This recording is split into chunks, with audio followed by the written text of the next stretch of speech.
I'm back. Everyone hydrate.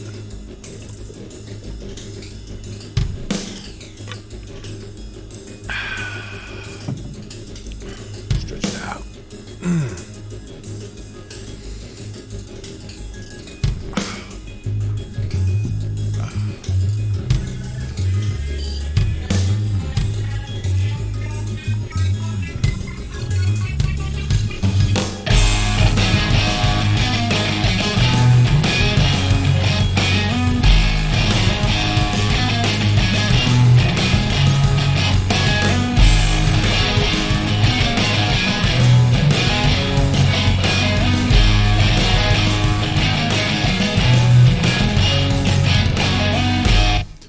All right, my friends. Welcome to another episode of Mark Kweppett Speaks. I am your self-mastery coach, Mark Kweppett, and I'm here to help you step beyond your limits and unleash your apex potential.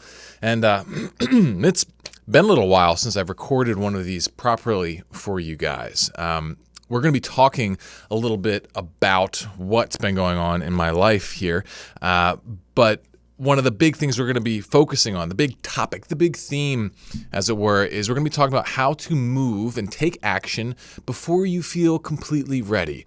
And the reason we're going to be talking about this is because I've been doing a lot of that recently, and I see that principle, being able to move before you feel 100% ready to do so, as one of the greatest keys to most of the success that I've experienced in my life. And it needs to be talked about because I think it's so easy to not move today, because so often we are not stuck in any extremely pressing situation, and it's all kind of on us. Do we want to take things to the next level, or do we want to kind of keep just coasting along and indulging in our escapes and basically not getting anywhere, right?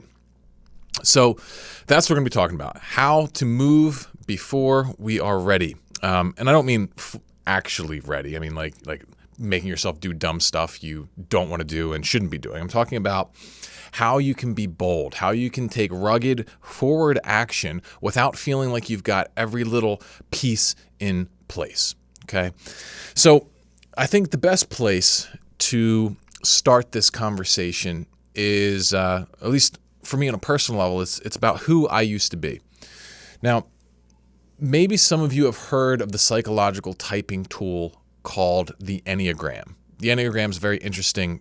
It's like a personality test, kind of like Myers-Briggs or whatever, but it's its own beast. And I actually prefer this one to most other personality typing things, like, over StrengthsFinder and what's the other one, Colby and Myers-Briggs. Like, I don't love those too much because I don't feel like they're very directive. They don't really tell you where to go and how to develop yourself so much. I mean, and if they do, it's just super general, and I don't know, I don't find it personally useful at all.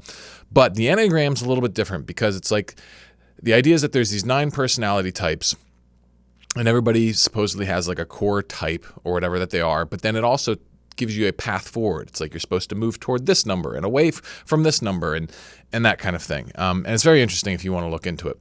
But if we're going to look at my typology, or at least how I thought what my type was for a long time, was that I was supposedly a type 5. And the type 5 is the investigator. He's someone who is very cerebral, very kind of like up in their head.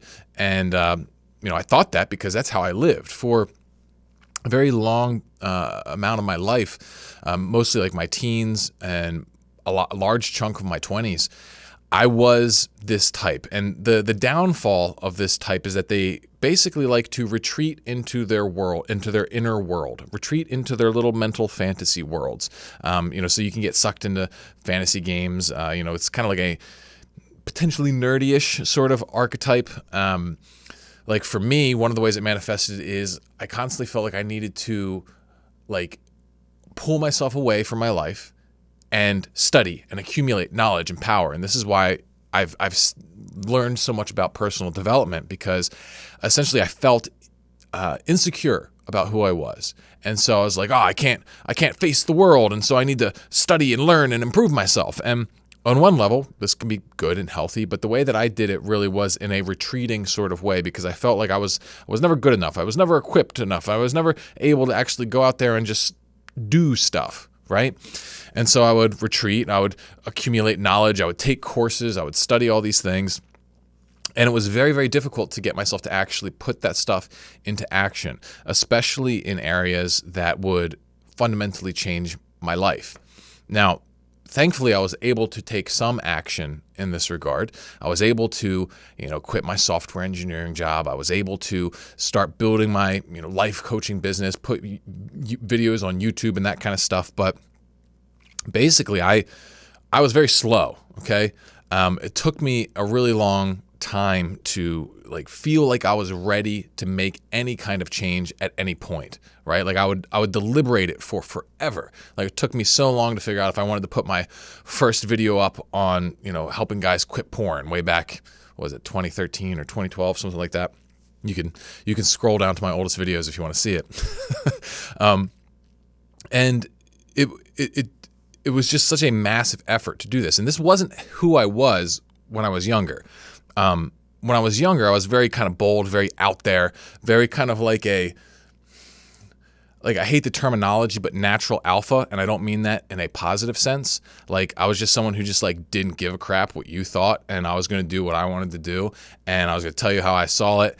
And I was also kind of a bully. Like I was just very aggressive and that sort of thing. And that lifestyle led to a lot of pain. And I think that's what kind of triggered this reversion into a 5, because just a little Enneagram theory for you here. It's like the idea is that the 5 in health will go to 8, and 8's a very outgoing, dynamic kind of challenger type.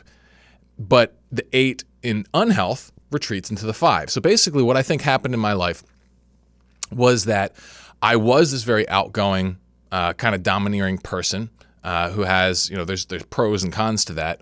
And the cons of it, like the messed up relationships, the pain I would cause other people, that's what caused me to regress, to become self-conscious. And then I regressed into this 5 number that I actually thought was my real number, but I don't think it is. Anyway, that's where I was for a long time, accumulating all this knowledge, escaping into video games, escaping into porn, escaping into fantasy worlds like, anime, like fantasy novels, like that kind of stuff. And it would take so much doing, so much research, so much learning, so much study before I ever felt like I could kind of come out of that cave and go and do things. And so I learned a lot about this feeling of not being able to take action. And I think this is something that a lot of guys struggle with. Maybe not in the same way, but I think a lot of guys struggle with this. They don't want to take action. And even if they're not holding up like I did to accumulate knowledge and power so that they could feel safe, guys will just kind of hold up and distract themselves, right? At the very least. I was certainly doing that, and I think most guys do that. They know that there are moves that they could be making to advance their life, but they don't want to do it. They're afraid to do it. They're afraid to take any action, right? And one of the biggest keys for me that has played a critical role in me reclaiming my authentic self, for me getting back to that 8 number, but then being even like the healthy version of it, and the 8, the challenger type, when they're healthy, they actually go to what's called a 2 in the Enneagram model, and they become the helper. Okay, basically they learn how to take their very direct, aggressive, confident energy, and then they channel it toward the greater good of everyone. And that would be my natural path of personal progression, at least in this model. And for me, I found it holds very true. But it was very difficult for me to make that transition. And one of the biggest things that helped me with this was recognizing the difference between perfectionism and ruggedness. And some of you may have seen my video that I've done previously on this topic. I know some of you guys, it really resonated with you. But I'll reiterate the core idea here. Perfectionism is this idea that you need to have everything in place, that you need to do everything just right. You need to have all your results vacuum sealed and, laid out perfectly, or else you don't even want to do it. You don't even want to touch it because you're so afraid of being less than perfect. And I think what that really comes down to at its core is someone who identifies with their results. Basically, they say the results I get from my work, they determine my worth as a person.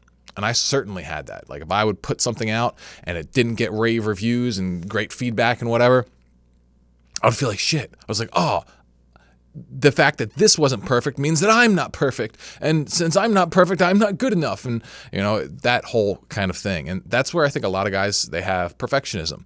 They have this fear of doing something that exposes their humanity, exposes the fact that they are a work in progress like every other human. And so finally recognizing this in myself, I realized, all right, I need to embrace the path of ruggedness. And ruggedness, to me, it means it's the capacity to get things done dirty. It means to not have to have everything perfectly done, but instead to embrace the mess of progress, to be willing to roll around in the mud to make something actually happen and make it happen ugly if necessary. And the irony of this is that the more you spend time in this rugged mode of operation where you're willing to embrace ugly action, usually the sharper and faster your results come, right? It's like, because you actually learn, there's a skill set involved, an internal skill set that gets developed as you practice moving before everything feels perfect.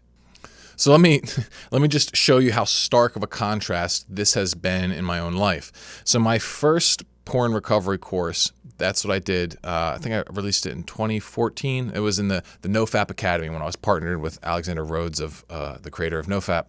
And if you remember back during that period, I disappeared for a while. And I also did this for my second course as well, where I just couldn't keep up with YouTube because I just needed to retreat into myself and just, grind entirely on this program and try and make it totally perfect. And then once it was totally perfect, I could put it out in the world, and then I could come back out into the world. But I definitely couldn't do both at the same time. I couldn't be in the world and working on my work because, it's just, I had to make this thing perfect, right? I definitely couldn't ship it until it was all done. And it took me so long to get these courses out.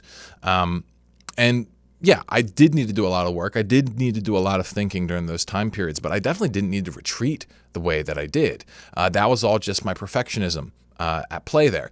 And what I did this time, so where I've been, why I haven't been uploading, is because I just launched my new Reforged Man cohort. So this is like the third version of my porn addiction recovery program. And the way that I did this one was I literally just had an outline of the main changes that I wanted to make.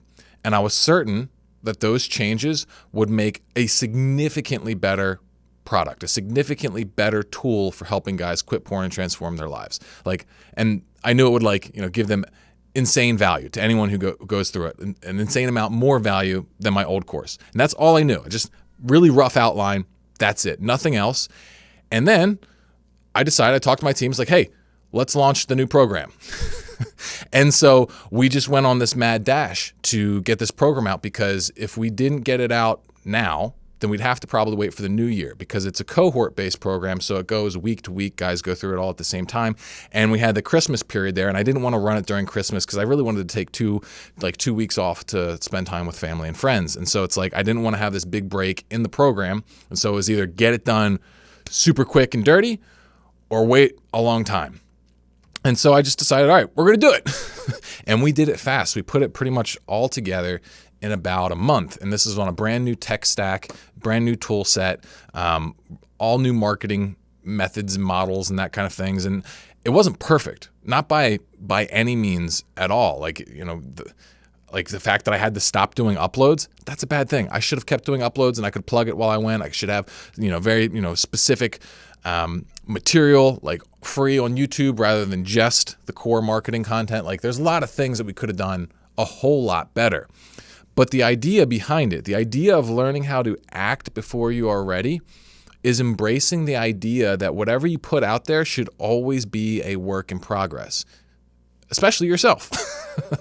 All right. So this whole thing, let me paint the picture of what we got by moving early. Well, first, let me tell you what it cost us. It cost us some very stressful periods. My team had to work very hard. I had to work very hard. I probably have worked out 3 times in the past 3 weeks, which is the least I've worked out since I've started working out almost. And so that's weird for me. That's a big disruption in my schedule, but it's I just literally had not enough time, especially when you considered I had some family obligations that I had to really, really take care of. But the results of this, of moving before I'm ready, pushing us into this state of uncertainty, is that now we are in an incredible position for the next launch, because this cohort, we're going to run it a few times a year. And I knew that this was something that I designed from the ground up to get better and better the more times we run it. So each time I'm going to update the content as needed. I'm going to update the marketing. I'm going to, improve our paid advertising algorithms, like all this kind of stuff. But then on top of it, it was also the most successful launch I've ever done, even though it was done so ugly and wrong. And so it's like we're going into the new year with capital and as well as a lot of knowledge that it's then going to grow. So next time around, we're going to have like testimonials. We're going to have updated material. We're going to have, split testing, marketing data, all this kind of stuff. And I don't want to bore you with the business details of things, but the idea here is that I wasn't thinking about, is the whole thing going to be perfect? What I was thinking about is, does this put me in a position to make something that can grow and get better and improve, right? And this line of thinking, it took me so long to embrace, but it was something, luckily, that I was taught very clearly in my software engineering training, because that's what I went to school for. And we learned about this whole idea of, the development cycles, right? Like the idea is you put out a core program that kind of gets the job done in an ugly fashion, and then you collect feedback and you constantly just add features incrementally. But the thing is, like, that's not just the best model for software development or business. It's the best model for personal development. All right. You just got to be able to distill things down, identify the MVP, the minimum viable product, the core thing that you need to try and do to get to the next level, figure out a baseline plan to do it, put it into action, and then iterate it. It doesn't need to be perfect. It doesn't need to be pristine. All right. So it's like, you want to get in shape. All right. What's the crudest health plan you can put yourself on? Just starting today. It's like, okay, you're going to go for walks and you're going to drink water and instead of soda, and you're going to try and just eat 3 meals a day without snacks or something. I don't know. It's like, there's a million different ways you could set it up, but it's like, that's a super crude and basic plan. But once that becomes second nature, you add to it, right? You can make it better. And the thing that holds us back, like I was saying, is this inadequacy, this feeling of insecurity. This is one of the things that really would hold me back in the past. Like, if it's not perfect, well, then I don't want to be associated with it. But what you're inadvertently doing with that line of thinking is that you're saying, like, I don't want to be associated with growth. I don't want to put myself out in anything less than my final form. But the problem with this is that in order for you to reach your pinnacle of personal evolution, if that can even be done in this life, you're going to have to ship at some point, right? No one's going to reach their best self sitting in a cave, all right? I mean, maybe that's the whole idea around monasticism, and I don't know, maybe there's some value in that, but that's not my lifestyle. I don't plan on being like that. I'm living in the world. I've got a family. I've got, bills to pay. I've got things I want to accomplish. And unless I'm willing to just get out there and get stuff going, well then, nothing's going to happen. And that's what I want to kind of inspire you guys to do here. All right. I want you to start figuring out, where do you need to start stepping more boldly in your life? And what would it look like if you approach this process from an evolution mindset, from an iterative mindset, where instead of just saying, all right, how can I make this perfect right now? Instead think of, how can I get a base going? How can I get a lump of clay on my, work stand that can then continuously be fashioned, refined, and improved? And I think the key thing here is you got to find that invincible part of you, okay? Because what are we most afraid of? Well, we're most afraid of people laughing at us, right? We're most afraid of failing and then have other people see it and think that we suck, right? To talk shit about us, to, talk down on us, or to see everyone to, think you look stupid or whatever, right? Obviously, we want to avoid any kind of big, major disasters and financial fiascos and things like that. But, the things I'm talking about here, it's like not saying go and do dumb stuff. Go and do highly risky stuff. I'm saying do the stuff where you think, all right, that's a pretty good idea. I've thought it through. I can only see so far. I think it'll work. I don't know. It's my best bet, right? Like do the work to create a best bet plan that's like not perfect, but good enough to start taking action. Put that together. And then you got to learn how to like not care about what other people think. I mean, it sounds super mundane, but at the heart of it, it's recognizing that there is some piece inside of you that has a supreme level of dignity. This is the thing that I feel like I've really come to find in myself, and that I desperately want other guys to find as well, is that there's a part of me that is impervious to criticism, right? On one hand, you can be completely honest with your shortcomings and be completely honest about where you failed and where, you're deficient and that kind of thing. Like, I'm very honest about how this launch wasn't perfect. It wasn't close to it. I'm completely honest about the fact that I wasn't perfect in it. I wasn't always able to keep myself fully together and that sort of thing. And there's times when I slipped as a leader, as a husband at home because I was stressed, like all these kinds of things. I can acknowledge that. But there's a part inside that I can cherish, right? Because the real thing that you got to hold space for is that you entered into the breach, right? You took the step. You took that step into uncertainty, into the chaos, in the hopes of trying to make something better in this world, in your life, okay? And this is the thing that the haters don't see. I see so many people, they just are so quick to trash other people, right? They spend their time on Twitter or social media just ragging on people, all right? And I'm not talking about like reasoned critique and like, calling out moral wrongs or anything like that. I'm talking about the people who just shit on other people because they don't like what that person tried to do when that other person was trying to be creative, right?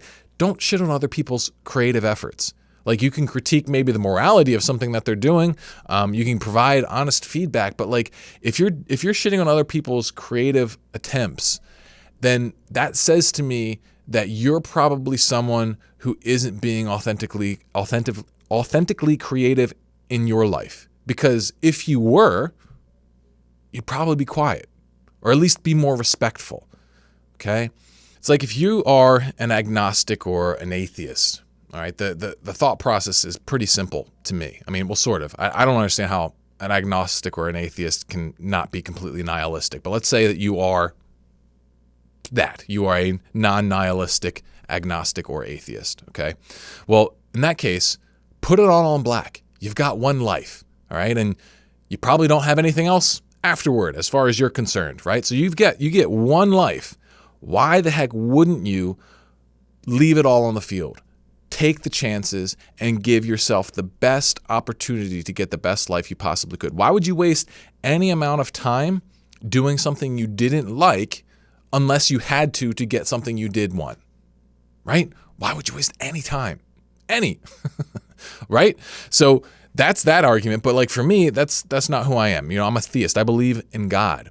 And for me, it's more about like recognizing that I'm made in God's image, or believing that I'm made in God's image. And what that means to me is that God has given me some of his power. And I believe what his power is, what God's power is, call it holy, acts of holiness or sanctity or whatever you want to call it, like grace. I believe it's the capacity, like God, to create heaven. And I think that he gave all of us this. We have the capacity to generate heaven. We can't do it like snap of the finger style like him, but we can put it out in a way in which it will grow. It's kind of like a slow download, or upload, if you want to call it. It's like if we tap into it, we can plug that heaven generating capacity into our reality, and we can start uploading and reconfiguring our reality to become closer to heaven and further from hell. All right. And I think this is who we are at our core. And when I recognize that this part inside of me exists and all it cares about is whether it's being activated or not, that's where I find that inner flame. That's where I find that desire. That's where your desire exists. It's that desire for more, that desire for better. I kind of talked about this in the last video I did a few weeks ago before I fell off. It's like you have this inner flame, this inner spark, this creative drive, this drive for more, for heaven, for goodness, right? For making things worth living, right? We've all got this, and we just got to fan that flame. But what that flame is going to call you to do, it's going to call you to step into the breach of the unknown, into uncertainty. And that's almost a skill. It's a skill that we develop. It's a psychological set of principles and understandings and intuitive awarenesses that allow you to become more comfortable in that.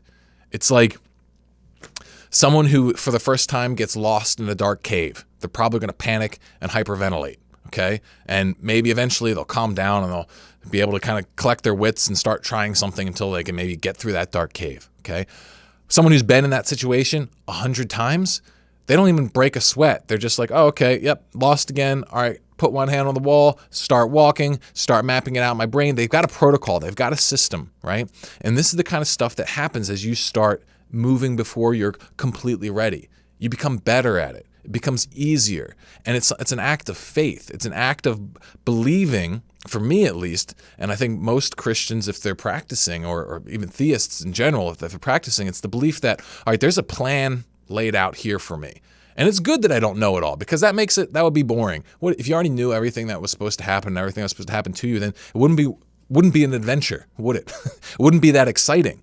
But like, we kind of get to know that, hey, there's a happy ending here, either in this life or the next one, we don't know, but like, there's goodness here if we trust ourselves. If we trust ourselves to use our creative faculties while connected to our morals, connected to our intuition, then the thing that we're going to be able to create is going to be fantastic, even if it's not fantastic right away.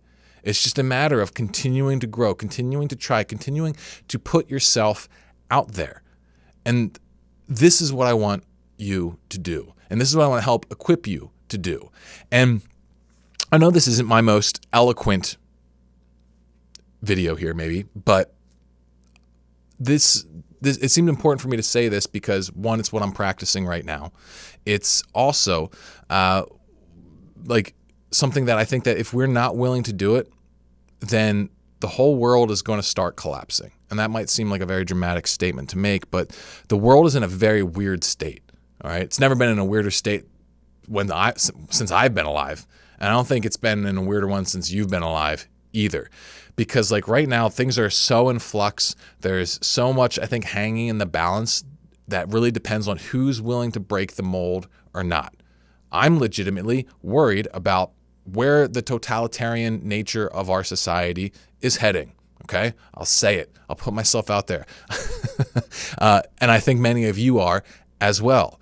And if we're not willing to start stepping up and doing something different, stepping into the unknown, embracing uncertainty, but following our gut, following our intuition, but while paying attention to our brain, thinking rationally, thinking clearly as we can, we can't just wait for the system to produce good results for us. We need to have people who are willing to break the mold. Otherwise, the mold we have right now, it's already broken, all right? And it's going to get real ugly, I think, unless people are willing to step outside of that and create new ways of living and operating in this modern world. And so in order for that to happen, I need you guys to not be zombies, to not be locked down and trapped in whatever sort of crappy bondage that you're currently in. And the only way I know how to do that, I can't, none of us can snap our fingers and change the laws and do that kind of thing. And honestly, I've lost a lot of faith in those systems to begin with. What I have faith in, though, is I have faith in the creative potential of individuals. I have faith in the societies that could be created, the cultural movements that could be created by strong, competent, intelligent people who are connected to goodness, connected to truth. I think that's our only hope here, is if we can get men and women like speaking truth and being willing to try things, being willing to actually make shifts, try new things, like continue to evolve. That's what we do as humans. That's how we win, is we evolve, we adapt. We create better and better and better. And it's like, we didn't peak with the creation of the United States back in 1776 or whatever you want to call it. It's like that's the seed of something, and it was still really messed up back then, and it's still really messed up now, but we have the opportunity to make things better and better. Everyone's so jaded on the world, and believe me, I get it. I am too, but what I'm not jaded on is our capacity to make it better, because I want to make it better and I'm doing everything in my possible power to make it better, but I don't think everyone else is because I think everybody else is a little bit scared. And I get it, because I was scared too. I was really scared, and I felt like I had to be perfect before I could even put my my hat in the ring, as it were. And you don't. You don't. No one's perfect, right? The people you see out there as the movers and the shakers in the world, like, yeah, maybe they've done some more work on themselves, but a lot of them haven't. A lot of the people who are big players in society and culture and that kind of thing, they're idiots. Let's be honest, a lot of them are idiots. They're not very smart. They're not developed. They're not self-aware. They're not someone worth listening to, but they've got the microphone because no one else has taken it. No one else more compelling, competent, or interesting has taken it from them. Okay? So it's like, step up. Step up. That's what I want for you. I want you to do it, even if it's just in a small way, even if it's just like getting your productivity fixed up or quitting porn, all right? Because these things compound. Even if it's just like you personally get yourself to a state of competent stability in your own life, if you can feed into the culture that helped you get there, right? Like, there is a culture that exists, part of it's like, my community, but there's plenty of other communities online. They all intersect on a shared set of values and belief and hope in humanity. And it's like, we got to strengthen that. And every single person who brings themselves up one level because of that, they bring up the power of the entire ecosystem, right? The entire connected thing. And this is what, like, we have half the world who's just living in fear, despondency, disconnect, and apathy, really, okay? And so it's like, they're not going to do anything. Not right now, all right? I think they could if there was a group of people who were strong enough to step up and make things happen and show people that it's possible, all right? Do not succumb to nihilism in this. It's so easy. It's so easy to paint a picture of us being in a world that is beyond hope, and that there's no way for you to really get what you want, to really thrive. It's so easy to think that because so many of us have histories of dysfunction, and we're experiencing big challenges. We're experiencing economic hardship, all right?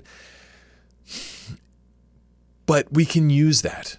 We can actually use that. We can turn that into our gym. All right, this is one of the analogies I use with porn. It's like, and so I try to be grateful for everything I experience, especially the worst things. That's what my whole anabolic optimism guide is about, because the harder the thing you face, the more powerful gross stimulus it is.